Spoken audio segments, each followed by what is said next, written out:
남북 정상이 합의한 남북 공동선언과 관련해 일본 정부도 비핵화 진전에 대한 기대감을 표시했습니다. 네, 일본 언론들도 다양한 분석을 내놓고 있습니다. 이번엔 도쿄 연결해 보겠습니다. 황보현 특파원.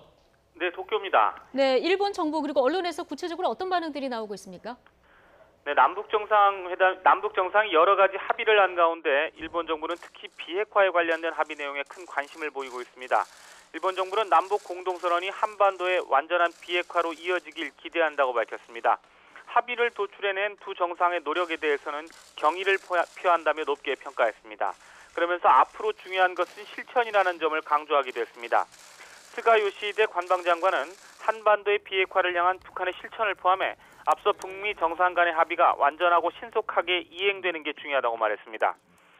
앞으로도 한미일이 긴밀하게 협조해 나가겠다는 점도 밝혔습니다.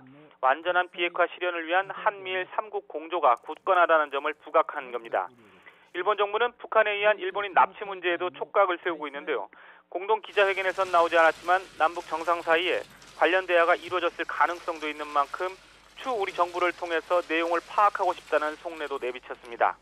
일본 언론은 다양한 분석을 내놓고 있습니다. 마이니치 신문은 김정은 위원장이 전 세계가 지켜보는 텔레비전 앞에서 한반도를 핵 없는 곳으로 만들기 위해 노력하겠다며 비핵화 의지를 밝힌 것은 어느 정도 좋은 평가를 받을 것으로 보인다고 보도했습니다.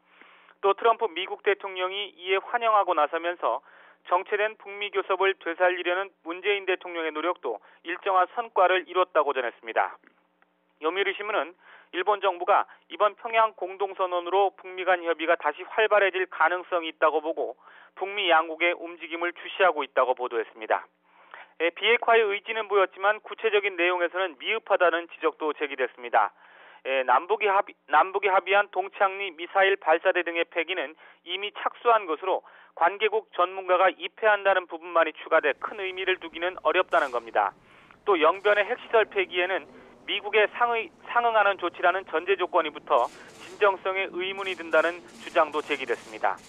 군사 분야 합의에 대해서는 한반도 긴장 완화를 위해 의미 있는 부분도 많지만 완충지대와 비행 금지 구역 설정으로 수도권 방위나 한미의 정보 수집 활동이 약화될 우려가 있다는 견해도 전했습니다.